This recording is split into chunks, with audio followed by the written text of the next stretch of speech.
ഇന്ന് നമ്മൾ ഉണ്ടാക്കാൻ പോകുന്നത് ചിക്കൻ ഫ്രൈഡ് റൈസ് ആണ്. റെസ്റ്റോറന്റ് സ്റ്റൈലിൽ വീട്ടിൽ തന്നെ ചിക്കൻ ഫ്രൈഡ് റൈസ് ഉണ്ടാക്കുന്നത് എങ്ങനെയെന്ന് നോക്കാം. അതിനു വേണ്ട ഇൻഗ്രീഡിയൻസ് എന്തെല്ലാമെന്ന് നോക്കാം. ഞാനിവിടെ 2 കപ്പ് അരിയുടെ ചോറാണ് എടുത്തു വെച്ചേക്കുന്നത്. ഇത് നേരത്തെ തന്നെ നമുക്ക് ചോറ് വേവിച്ച് വെക്കണം. ചോറ് നന്നായിട്ട് തണുത്തതിന് ശേഷം വേണം നമുക്ക് ഫ്രൈഡ് റൈസ് ഉണ്ടാക്കിയെടുക്കാനായിട്ട്. ഞാനിവിടെ 2 കപ്പ് അരി എടുത്തേക്കുന്നത്. ഒരു 3.5 കപ്പ് വെള്ളം ഒഴിച്ചു എണ്ണയും ഉപ്പും ഇട്ട് വേവിച്ച് എടുത്തേക്കുന്നതാണ് ഇത്. അതിലേക്ക് ഒരു 3-4 ഏലക്കായും 2-3 ഗ്രാമ്പും കൂടെ ചേർത്തിട്ട് വേവിച്ചെടുത്തേക്കുന്ന ചോറാണ് ഇത്. അതിലേക്ക് വേണ്ട ബാക്കി ഇൻഗ്രീഡിയൻസ് എന്തെല്ലാമെന്ന് നോക്കാം. ഞാനിവിടെ 2 ബ്രസ്റ്റിന്റെ പീസാണ് ഇതുപോലെ ചെറുതായിട്ട് കട്ട് ചെയ്ത് എടുത്തു വെച്ചേക്കുന്നത്. നമുക്ക് ഈ ചിക്കൻ പീസ് ഫ്രൈ ചെയ്തെടുക്കാനായിട്ടാണ്. അതിനുവേണ്ടി നമുക്ക് അതിലേക്ക് കുറച്ച് ഉപ്പ് ചേർത്ത് കൊടുക്കാം. 1 ടീസ്പൂൺ കുരുമുളക് പൊടി ചേർത്ത് കൊടുക്കാം. അതിലേക്ക് 1 ടേബിൾ സ്പൂൺ സോയാ സോസും കൂടെ ചേർത്ത് നന്നായിട്ടൊന്ന് മിക്സ് ചെയ്ത് വെക്കാം.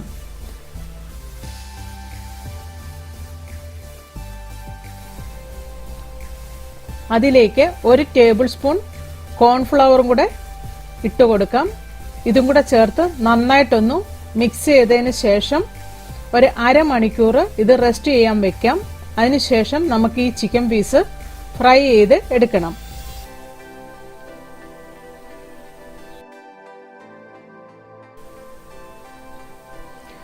അതിലേക്ക് വേണ്ട ബാക്കി ഇൻഗ്രീഡിയൻസ് കൂടെ നോക്കാം. ഞാനിവിടെ ഒരു മീഡിയം സൈസ് സവോള ചെറുതായിട്ട് അരിഞ്ഞെടുത്തിട്ടുണ്ട്. അതിലേക്ക് ഒരു 6-8 വെളുത്തുള്ളി വട്ടത്തിൽ അരിഞ്ഞെടുത്തിട്ടുണ്ട്. ഒരു വലിയ കഷ്ണം ഇഞ്ചി ചെറുതായിട്ട് അരിഞ്ഞെടുത്തിട്ടുണ്ട്. അതിലേക്ക് ഒരു 10 ബീൻസ് ചെറുതായിട്ട് അരിഞ്ഞെടുത്തിട്ടുണ്ട്. ഒരു ക്യാരറ്റ് ഇതുപോലെ ചെറുതായിട്ട് അരിഞ്ഞെടുത്തിട്ടുണ്ട്. ഒരു 4 തണ്ട് സ്പ്രിംഗ് ഒനിയൻ ചെറുതായിട്ട് കട്ട് ചെയ്തെടുത്തിട്ടുണ്ട്. കുറച്ച് ഗ്രീൻ പീസ് എടുത്തിട്ടുണ്ട്. ഒരു 4 മുട്ട എടുത്തിട്ടുണ്ട്. ഇത്ര ഇൻഗ്രീഡിയൻസ് ആണ് അത് ഉണ്ടാക്കാൻ വേണ്ടത്. അതിനി ഉണ്ടാക്കാൻ തുടങ്ങാം. ആദ്യമേ നമ്മൾ നേരത്തെ മാരിനേറ്റ് ചെയ്ത് വെച്ചേക്കുന്ന ചിക്കൻ ഒന്ന് ഫ്രൈ ചെയ്തെടുക്കണം. അതിനുവേണ്ടി ഒരു പാത്രത്തിലേക്ക് ഒരു 3-4 ടേബിൾ സ്പൂൺ എണ്ണ ഒഴിച്ചു കൊടുക്കാം. എണ്ണ ഒന്ന് ചൂടായി വരുമ്പോൾ നമ്മൾ മാരിനേറ്റ് ചെയ്ത് വെച്ചേക്കുന്ന ചിക്കൻ ഇതിലേക്കിട്ട് ഒന്ന് നന്നായിട്ട് ഫ്രൈ ചെയ്തെടുക്കാം. മീഡിയം ഫ്ലെയിമിലിട്ട് വേണം ചിക്കൻ ഫ്രൈ ചെയ്തെടുക്കാൻ. ബ്രസ്റ്റ് പീസ് ആയതുകൊണ്ട് പെട്ടെന്ന് തന്നെ ചിക്കൻ ഫ്രൈ ആയി വരും. നമുക്ക് ഇത് ഫുള്ളും ഇതിലേക്ക് ചേർത്ത് നന്നായിട്ടൊന്ന് ഫ്രൈ ചെയ്ത് എടുക്കാം.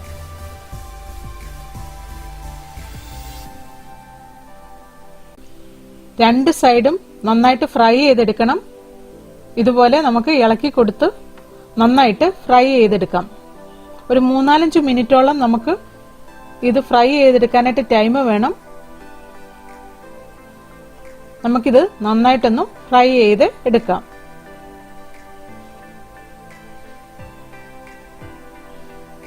നമ്മുടെ ചിക്കനൊക്കെ നന്നായിട്ട് ഫ്രൈ ആയി വന്നിട്ടുണ്ട്.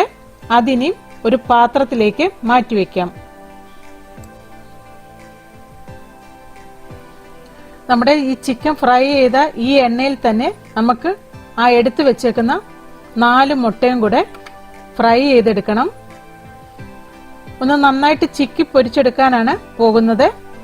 ഈ എണ്ണയിലേക്ക് തന്നെ ആ മുട്ട നമുക്ക് പൊട്ടിച്ചൊഴിച്ചു കൊടുക്കാം.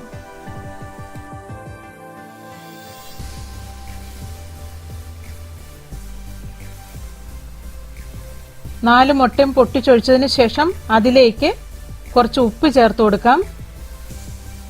കുറച്ച് കുരുമുളക് പൊടിയും കൂടെ ഇട്ട് കൊടുക്കാം. ഇതും കൂടെ ചേർത്ത് നമുക്കിതൊന്ന് നന്നായിട്ടൊന്ന് മിക്സ് ചെയ്ത് അതൊന്ന് ചിക്കിയെടുക്കാം. ഒരുപാട് ചെറിയ കഷ്ണങ്ങളായി മുട്ട ചിക്കിയെടുക്കല്ലേ. നമുക്ക് ഇത്തിരി വലിയ കഷ്ണങ്ങളായിട്ട് തന്നെ ആ മുട്ട എടുക്കണം.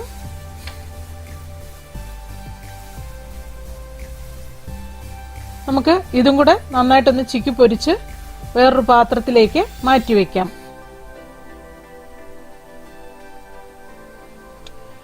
നമുക്കിനി ഫ്രൈഡ് റൈസ് ഉണ്ടാക്കാൻ തുടങ്ങാം. ഒരു കടായിലേക്ക് നമുക്ക് കുറച്ച് എണ്ണ ഒഴിച്ചു കൊടുക്കാം. അതൊന്ന് ചൂടായി വരുമ്പോൾ അതിലേക്ക് നമ്മൾ അരിഞ്ഞു വെച്ചിരിക്കുന്ന ഇഞ്ചിയും വെളുത്തുള്ളിയും കൂടെ ചേർത്ത് കൊടുക്കാം. ഇത് ചേർത്ത് നന്നായിട്ടൊന്ന് ഫ്രൈ ചെയ്തെടുക്കാം.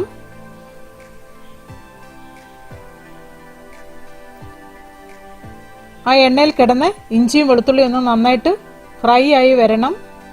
അതിന്റെ പച്ചമണമൊക്കെ മാറുന്നിടം വരെ നമുക്കിതൊന്ന് ഫ്രൈ ചെയ്ത് എടുക്കാം. ഇഞ്ചിയുടെയും വെളുത്തുള്ളിയുടെയും ഒക്കെ കളർ മാറിക്കഴിയുമ്പോൾ അതിലേക്ക് നമ്മൾ അരിഞ്ഞു വെച്ചിരിക്കുന്ന സവോള ചേർത്ത് കൊടുക്കാം. സവോളയും ചേർത്ത് വീണ്ടും നന്നായിട്ടൊന്ന് വഴറ്റിയെടുക്കാം.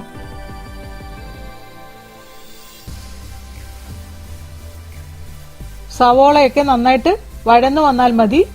അതിലേക്ക് നമ്മൾ എടുത്തു വെച്ചിരിക്കുന്ന ക്യാരറ്റും ബീൻസും കൂടെ ചേർത്ത് കൊടുക്കാം.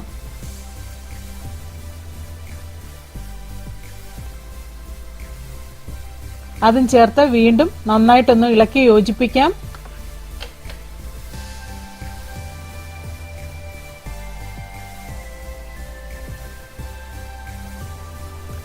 ബീൻസും ക്യാരറ്റും ഒക്കെ നന്നായിട്ടൊന്ന് വഴന്നു വന്നാൽ മതി. ഒരുപാട് വെന്തു എടുക്കേണ്ട ആവശ്യമില്ല. ഇതുപോലൊന്ന് നന്നായിട്ടൊന്ന് വഴറ്റിയെടുത്താൽ മതി.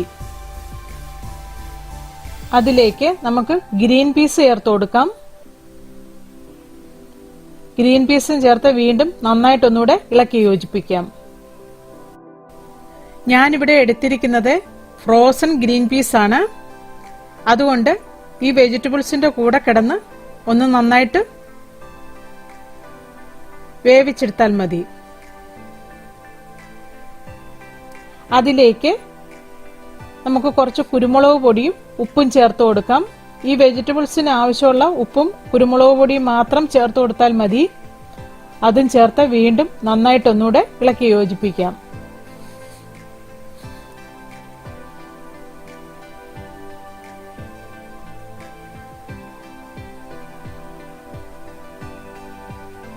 ഇതെല്ലാം നന്നായിട്ട് ഇളക്കി യോജിപ്പിച്ചതിന് ശേഷം അതിലേക്ക് നമുക്ക് സോയാ സോസ് ചേർത്ത് കൊടുക്കാം. ഒരു 2 ടേബിൾ സ്പൂൺ സോയാ സോസ് ആണ് ഞാൻ ഇതിലേക്ക് ചേർത്ത് കൊടുക്കുന്നത്. ഇതും ചേർത്ത് വീണ്ടും നന്നായിട്ടൊന്നുകൂടെ ഇളക്കി യോജിപ്പിക്കാം. ഞാനിവിടെ ഈ സോയാ സോസ് മാത്രമേ ചേർത്ത് കൊടുക്കുന്നുള്ളൂ. അതും ചേർത്ത് നന്നായിട്ടൊന്ന് ഇളക്കി യോജിപ്പിക്കാം. ഇതെല്ലാം നന്നായിട്ട് ഇളക്കി യോജിപ്പിച്ചതിന് ശേഷം അതിലേക്ക് നമ്മൾ എടുത്തു വെച്ചേക്കുന്ന ചോറ് കുറേശ്ശെയായിട്ട് ചേർത്ത് മിക്സ് ചെയ്ത് കൊടുക്കാം.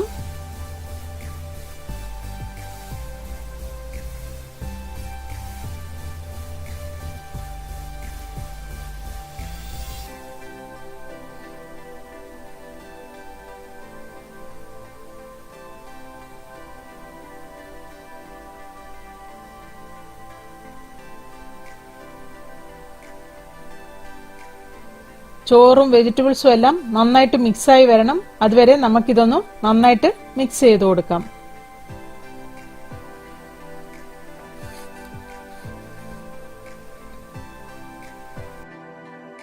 റൈസും വെജിറ്റബിൾസും എല്ലാം നന്നായിട്ട് മിക്സ് ചെയ്തതിന് ശേഷം അതിലേക്ക് നമ്മൾ നേരത്തെ ഫ്രൈ ചെയ്ത് വെച്ചേക്കുന്ന ചിക്കൻ പീസ് ചേർത്ത് കൊടുക്കാം.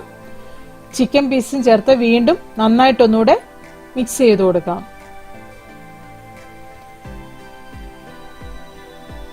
മീഡിയം ഫ്ലെയിമിലാണ് ഞാൻ തീ ഇട്ട് കൊടുത്തേക്കുന്നത്. അതിൽ നമുക്ക് ഇതൊന്ന് നന്നായിട്ട് മിക്സ് ചെയ്ത് കൊടുക്കാം.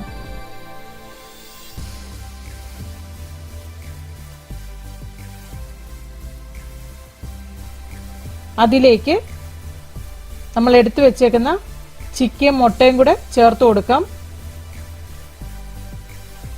അതും കൂടെ ചേർത്ത് വീണ്ടും നന്നായിട്ടൊന്നുകൂടെ ഇളക്കി യോജിപ്പിക്കാം.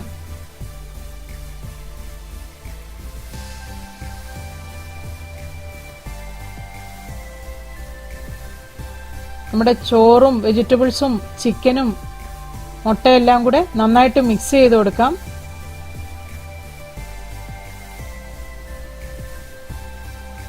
ഇതെല്ലാം നന്നായിട്ട് മിക്സ് ചെയ്തതിന് ശേഷം അതിന്റെ മുകളിലായിട്ട് നമുക്ക് സ്പ്രിംഗ് ഒനിയൻ ഇട്ട് കൊടുക്കാം.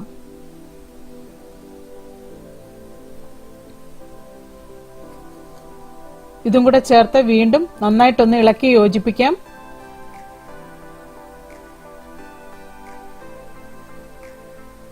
ഉപ്പ് വേണമെങ്കിൽ ചേർത്ത് കൊടുക്കാം. ഞാനിവിടെ ഉപ്പ് ചേർത്ത് കൊടുക്കുന്നില്ല, എല്ലാത്തിനും കറക്റ്റായിട്ട് ഉപ്പുണ്ട്. അതുകൊണ്ട് ഞാൻ ഇതിലേക്ക് ഉപ്പ് ചേർത്ത് കൊടുക്കുന്നില്ല. നമ്മുടെ ഫ്രൈഡ് റൈസ് നന്നായിട്ട് മിക്സായി വന്നിട്ടുണ്ട്. അതിനി ഒരു 2 മിനിറ്റ് നമുക്കിതൊന്ന് അടച്ചു വെക്കാം. അതിനുശേഷം ഒരു സെർവിങ് പ്ലേറ്റിലെടുത്ത് സെർവ് ചെയ്യാം. നമ്മുടെ ടേസ്റ്റിയായ റെസ്റ്റോറന്റ് സ്റ്റൈലിലുള്ള ചിക്കൻ ഫ്രൈഡ് റൈസ് റെഡിയായി. എല്ലാവരും ഇതുണ്ടാക്കി നോക്കണം. ഇഷ്ടമായെങ്കിൽ ലൈക്ക് ചെയ്യണം, ഷെയർ ചെയ്യണം, കമന്റ് ചെയ്യണം. എന്റെ ചാനൽ സബ്സ്ക്രൈബ് ചെയ്യാത്തവർ സബ്സ്ക്രൈബ് ചെയ്യണം. താങ്ക്